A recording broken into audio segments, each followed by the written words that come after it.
Hi అండి. అందరికీ నమస్కారం. Welcome to my channel. ఈ వీడియోలో పెన్షనర్లకు శుభవార్త 5% అదనపు పెన్షన్ పెంపు ప్రతిపాదన. దీనికి సంబంధించిన పూర్తి వివరాలు వీడియోలో తెలుసుకుందాం. వీడియోని ఎక్కడే గానీ స్కిప్ చేయకుండా ఎండ్ వరకు చూసేయండి. అప్పుడే ఇన్ఫర్మేషన్ పూర్తిగా అర్థమవుతుంది. వీడియో చూస్తున్న ప్రతి ఒక్కరు వీడియోకి లైక్ చేయండి ఫ్రెండ్స్. ఈ వీడియోని తోటి పెన్షనర్ మిత్రులతో అయితే షేర్ చేయండి. కొత్తగా చూస్తున్నవారు ఇంకా మన ఛానల్ ఎవరైనా సబ్స్క్రైబ్ చేసుకోకుంటే వెంటనే మన ఛానల్‌ని సబ్స్క్రైబ్ చేసుకోండి. దీని ద్వారా నేను చేసే లేటెస్ట్ వీడియోస్ అన్నీ మీ వరకు రీచ్ అవుతాయి. ఇక ఆలస్యం చేయకుండా వివరాల్లోకైతే వెళ్ళిపోదాము. ఫ్రెండ్స్ ఇక విషయానికొచ్చినట్లయితే పెన్షనర్లకు 5% అదనపు పెన్షన్ ప్రతిపాదన. వాస్తవాలు మరియు అపోహలు. ఇటీవల కాలంలో వాట్సాప్ గ్రూప్‌లో ఒక సందేశం విపరీతంగా ప్రచారంలో ఉంది.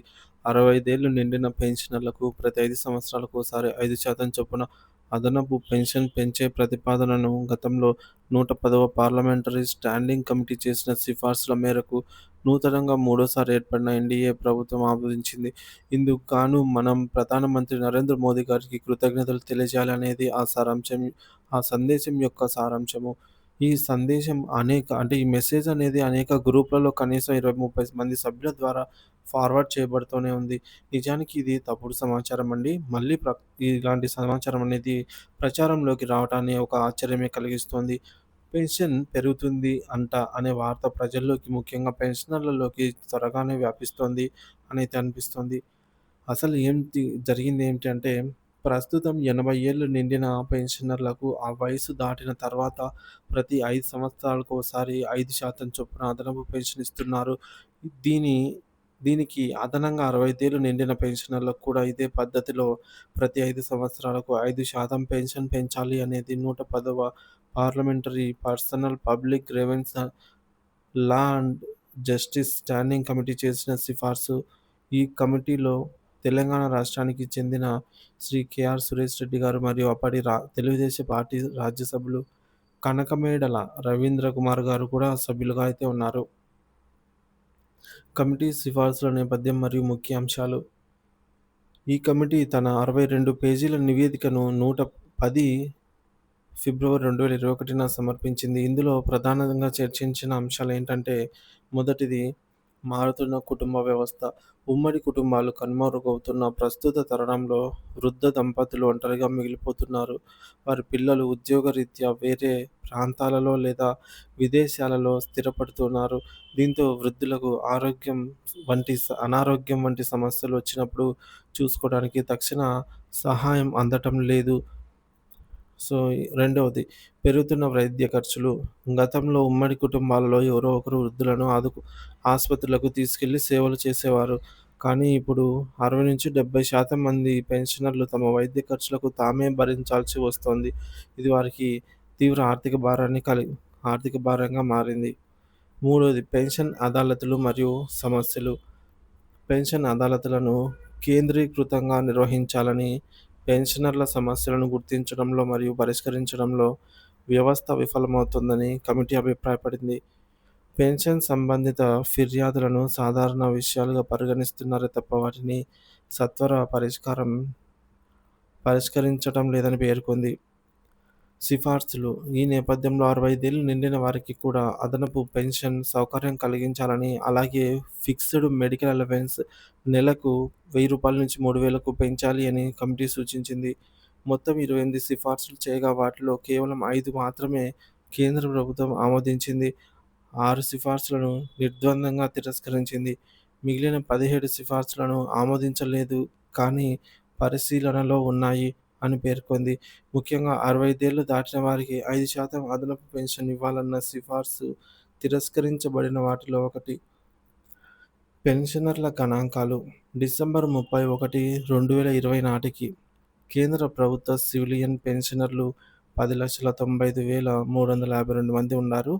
రక్షణ శాఖ పెన్షనర్లు 32,75,042 మంది అయితే ఉన్నారు. పోస్టల్ పెన్షనర్లు 3,31,358 మంది. రైల్వే పెన్షనర్లు 15,30,268 మంది. టెలికాం రంగ పెన్షనర్లు 4,38,980 మంది. మొత్తం కేంద్ర ప్రభుత్వ పెన్షనర్లు సుమారుగా 66,73,421 మంది. మరి వీరిలో కమిటీ గుర్తించిన ఇతర సమస్యలేంటంటే, పెన్షన్ పత్రాల సమర్పణలో జాప్యం. కుటుంబ పెన్షనర్ల వివరాలలో పేర్లు తప్పులు లేదా నమోదు చేయకపోవడం, కుటుంబ పెన్షన్‌కు అర్హులైన వారి పేర్లను చేర్చడంలో వైఫల్యం, మరణ ధృవీకరణ పత్రాలు, పాన్, ఆధార్ కార్డులలో పేర్లు వ్యత్యాసాలుండటం, పెన్షన్ ఖాతాలను తప్పనిసరిగా ఉమ్మడి ఖాతాలుగా తెరవాలన్న ఆదేశాలున్నప్పటికీ ఇంకా సింగిల్ ఖాతాలు కొనసాగించడం, ప్రతిపాదన తిరస్కరణకు దారితీసిన పరిణామాలు. Department of pension and pensioners welfare March 21, 2022న 110వ పార్లమెంటరీ కమిటీ సిఫార్సులను డిపార్ట్మెంట్ ఆఫ్ ఎక్స్‌పెన్షర్‌కు పంపింది. డిపార్ట్మెంట్ ఆఫ్ ఎక్స్‌పెన్షర్ 5 ఏప్రిల్ 2022న ఈ ప్రతిపాదన వల్ల అయ్యే అదనపు ఆర్థిక భారం ఎలా భరించాలో స్పష్టత లేదని డిపార్ట్మెంట్ ఆఫ్ ఎకనామిక్స్ అఫైర్స్ వారి అభిప్రాయం కూడా తీసుకోవాలనైతే డీఓపీపీడబ్ల్యూకు సూచించింది.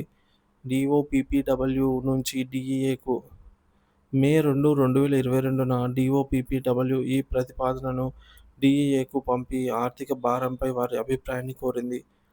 డిపార్ట్మెంట్ ఆఫ్ ఎకనామిక్స్ అఫైర్స్ డీఈఏ తిరస్కరణ 16 జూన్ 2022న డీఈఏ ఈ ప్రతిపాదనను తిరస్కరించింది. ఇందుకు వారు చెప్పిన కారణాలు: జాతీయ పెన్షన్ పథకం ఎన్‌పీఎస్ వ్యయం 1 జనవరి 2004 నుంచి అమల్లోకి వచ్చిన ఎన్‌పీఎస్ కోసం ఇప్పటికే సంవత్సరానికి దాదాపు 2,00,000 కోట్ల ఖర్చవుతోంది.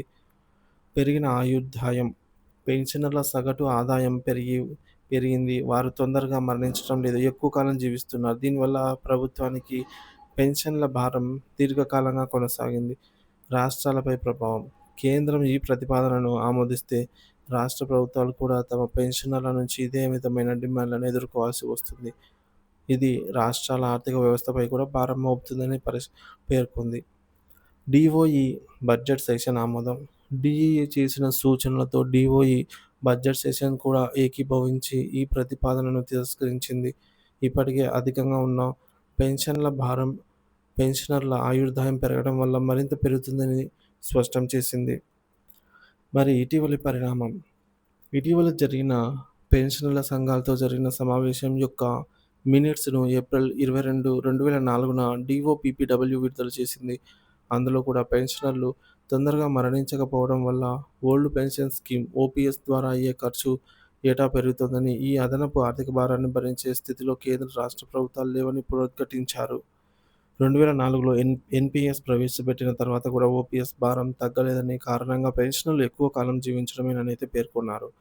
కాబట్టి నరేంద్ర మోదీ ప్రభుత్వం 65 ఏళ్లు నిండిన వారికి 5% అదనపు పెన్షన్ ఆమోదించింది అనే వార్త పూర్తిగా అవాస్తవము. పార్లమెంటరీ కమిటీ సిఫార్సు చేసినప్పటికీ ఆర్థిక కారణాల దృష్ట్యా సంబంధిత ప్రభుత్వ విభాగాలు దానిని తిరస్కరించాయి. ఇలాంటి సున్నితమైన విషయాల్లో మరింత బాధ్యతాయుతంగా వ్యవహరించాల్సిన అవసరం ఎంతైనా ఉందనైతే మనకి ఇక్కడ అర్థమవుతోంది.